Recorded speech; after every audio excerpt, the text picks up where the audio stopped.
স্নেহের ছাত্রছাত্রী, তোমরা যারা ক্লাস 12 সেমিস্টার 3-তে পড়ো, তোমাদের সামনে ফাইনাল পরীক্ষা সেপ্টেম্বরের 21 তারিখে। তোমরা রুটিন পেয়ে গেছো, ফলে এখন এমসিকিউ এর প্র্যাকটিস সেট এই চ্যানেল থেকে চলতে থাকবে। তাই অবশ্যই চ্যানেলটা সাবস্ক্রাইব করে রেখো এবং পরবর্তী নোটিফিকেশনের জন্য নোটিফিকেশন অল করে দিও।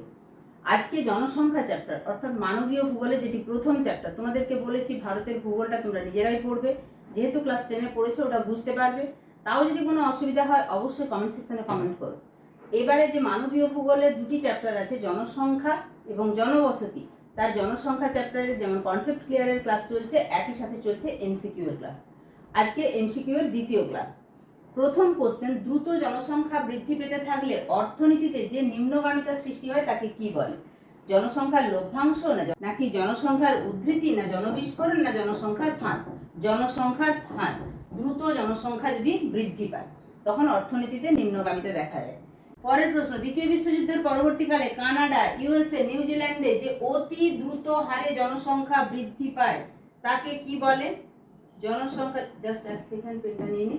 অতি দ্রুত হারে জনসংখ্যা বৃদ্ধির ঘটনাকে বলে বেবি বুম।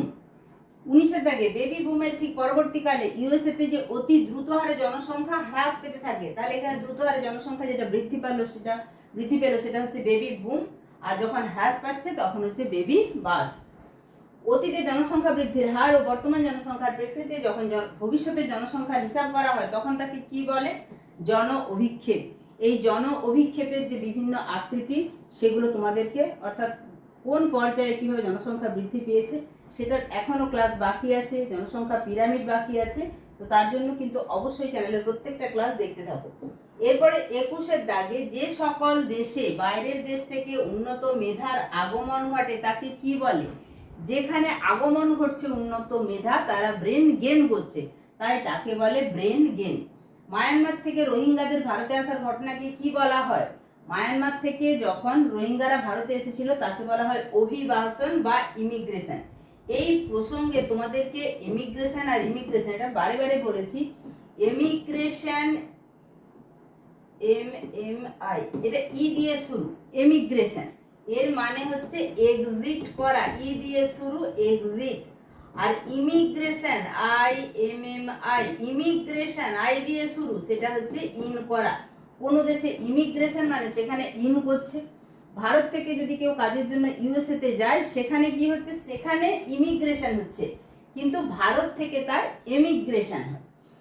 এরপরে 1971 সালে পূর্ব পাকিস্তান থেকে যে সকল মানুষ পশ্চিমবঙ্গ সহ ভারতের বিভিন্ন রাজ্যে আশ্রয় নিয়েছেন তাদেরকে কি বলে? তাদেরকে বলে উদ্বাস্তু। যে সকল ব্যক্তি পরিব্রাজন করেন তাদেরকে কি বলে? তাদেরকে বলে পরিব্রাজক। যে সকল ব্যক্তি রাজনৈতিক অস্থিতিশীলতা, ধর্মীয় উন্মাদনা, দাঙ্গা প্রভৃতি কারণে বিদেশের আশ্রয় প্রার্থনা করেন তাদেরকে কি বলে? তাদেরকে বলে শরণার্থী। ইন্টারন্যাশনাল অর্গানাইজেশন ফর মাইগ্রেশন স্থাপিত হয় কত সালে? 5/12/1951 সালে ইন্টারন্যাশনাল অর্গানাইজেশন ফর মাইগ্রেশন স্থাপিত হয়। সন্তান জন্মদানের দৈহিক সামর্থ্যকে কি বলে? বলে প্রজননশীলতা। প্রজননশীলতার অপর নাম হচ্ছে কি? ফেকান্ডিটি। জিওগ্রাফি অফ পপুলেশন গ্রন্থের লেখককে বিজু গার্নিয়ার। কাম্য জনসংখ্যার ধারণা কি রূপ? কাম্য জনসংখ্যার ধারণা সবসময় গতিশীল। এটা কাম্য জনসংখ্যা আমরা ক্লাস 10-এও পড়েছি। যখন যে দেশের যে পরিমাণ সম্পদ আছে সেই সম্পদের সঙ্গে ভারসাম্য রক্ষা করে জনসংখ্যা হয়, অর্থাৎ কমও নয় বেশিও নয়।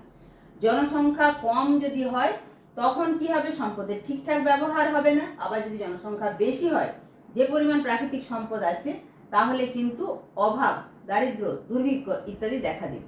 কাম্য জনসংখ্যা হচ্ছে যে পরিমাণ সম্পদ আছে তার অনুপাতে ঠিক ঠিক জনসংখ্যা। পশুপালক যাযাবর গোষ্ঠীর পরিব্রাজনকে কি বলে? বলে ঋতুভিত্তিক পরিব্রাজন। বয়লিঙ্গ পিরামিডের তলদেশ সংকীর্ণ হয় কোন ধরনের দেশে? এইরকম ভাবে যে বয়লিঙ্গ পিরামিড চলতে থাকে বিভিন্ন আকৃতির, এখানটাতে যে নিচের অংশটা ফোলা দেখানো হয়েছে তা না হয়ে যখন নিচের অংশটা সরু, এইরকম ভাবে মাঝের অংশটা ফোলা, অর্থাৎ এখানে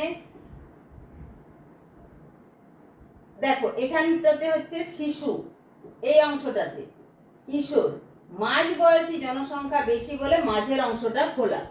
তাহলে বয়লিঙ্গ পিরামিডের তলদেশ যখন সংকীর্ণ হয় তখন সেখানে, এটা কোন ধরনের দেশে দেখা যায়? এটা উন্নত দেশে। অর্থাৎ কর্মক্ষম জনসংখ্যা বেশি, ফলে উৎপাদনও হবে বেশি। 1950 সালের আগে পৃথিবীর সব দেশের পিরামিড কি রূপ ছিল? আদর্শ পিরামিড ছিল। উন্নয়নশীল দেশের পিরামিডের মধ্যবর্তী অংশ সংকীর্ণ হয় কেন? কর্মক্ষম জনগোষ্ঠীর প্রবাসন। এই যে মাঝের অংশটা খোলা বলছি, উন্নয়নশীল দেশে এই কর্মক্ষম জনসংখ্যা বাইরে চলে যায়। কিসের জন্য? কাজের সন্ধানে বা বেশি মাইনে চাকরির সন্ধানে। এই কর্মক্ষম জনসংখ্যা যখনই কমে গেল, দেখো এখানটাতে শিশুর সংখ্যা বেশি কিন্তু কর্মক্ষম জনসংখ্যা কমে গেল কেন? না, তারা বাইরের দেশে চলে যায় কাজের জন্য। এই যে কর্মক্ষম জনগোষ্ঠীর প্রবাসন, তারা প্রবাসী হয়ে যায়। পুল ফ্যাক্টর ও পুশ ফ্যাক্টরের প্রেক্ষাপটে পরিব্রাজনকে ব্যাখ্যা করেছেন কোন বিজ্ঞানী? লি। ভারতে সবুজ বিপ্লবের ফলে কোন ধরনের পরিব্রাজন সৃষ্টি হয়েছিল? গ্রাম থেকে গ্রামে। সবুজ বিপ্লবের ফলে কৃষিক্ষেত্রের উৎপাদন ব্যাপক হারে বৃদ্ধি পেয়েছিল।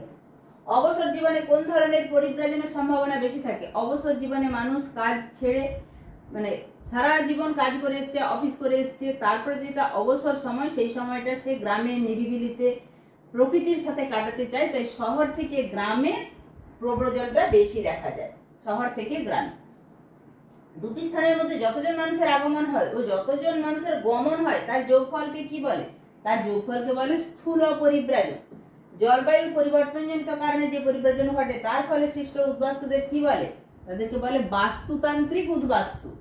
অন্তর্মুখী ও বহির্মুখী পরিব্রাজনের বিয়োগফলকে কি বলে? এটা হচ্ছে নিট পরিব্রাজন। যতজন আসছে এবং যতজন চলে যাচ্ছে তার বিয়োগফল হচ্ছে নিট পরিব্রাজন। কোন দেশের অর্থনৈতিক উন্নতির জন্য সর্বাপেক্ষা গুরুত্বপূর্ণ বিষয় কোনটি? কাম্য জনসংখ্যা। কাম্য জনসংখ্যা হলে সেই দেশের অর্থনৈতিক বিকাশ ঠিকঠাক হবে। উদ্বাস্তু সৃষ্টির অন্যতম নিয়ন্ত্রক কোনটি? রাজনীতি। উদ্বাস্তু সৃষ্টির অন্যতম নিয়ন্ত্রক। যেমন এখন ইরানের যুদ্ধ চলছে, সেখান থেকে মানুষ পালিয়ে যেতে চাইছে। কোন বয়স গোষ্ঠীর জনসংখ্যাকে উৎপাদনশীল বলা হয়? 15 থেকে 60 বছরের বয়স গোষ্ঠীর লোককে উৎপাদনশীল বলা হয়। কোন দেশে জন্মহার ও মৃত্যুহারের পার্থক্যকে কি বলে? স্বাভাবিক বৃদ্ধি। যে সকল জমি থেকে মানুষ সম্পদ সৃষ্টি করতে পারে তাকে কি বলে? তাকে বলে কার্যকর জমি। এগুলো যেমন বই থেকে প্র্যাকটিস হচ্ছে, এটা হচ্ছে সিম্পল বা বেসিক টাইপের। এরপরে দেখো শূন্যস্থান পূরণ আছে, বাম স্তম্ভ ডান স্তম্ভ মেলানো আছে, ঠিক ভুল নির্বাচন আছে, সঠিক ক্রম অনুসারে সাজানো আছে, অ্যাজারশন রিজনিং টাইপ কোশ্চেন আছে, আছে চিত্রভিত্তিক প্রশ্ন, এবং শেষে একটা প্যারা তোলা থাকবে, সেখান থেকে প্রশ্ন থাকবে যেটাকে বলা হয় কেস ও কোডভিত্তিক প্রশ্ন। তাহলে প্রত্যেকটা প্রশ্নের প্যাটার্ন তো আলোচনা হবেই, সঙ্গে পাওয়ার পয়েন্টে আলোচনা হবে। বলেছি অগাস্টের মাঝামাঝি থেকে সেপ্টেম্বরে তোমাদের পরীক্ষা, ওই সময় পর্যন্ত যাতে তোমরা নিজেদের পরীক্ষা নিজেরাই দিতে পারো। তাই অবশ্যই বলবো চ্যানেলটা সাবস্ক্রাইব করে রাখবে এবং গুরুত্বপূর্ণ তথ্যটা বন্ধুদের মাঝেও শেয়ার করে দেবে। সবাই সুস্থ থাকবে, ভালো থাকবে, টাটা।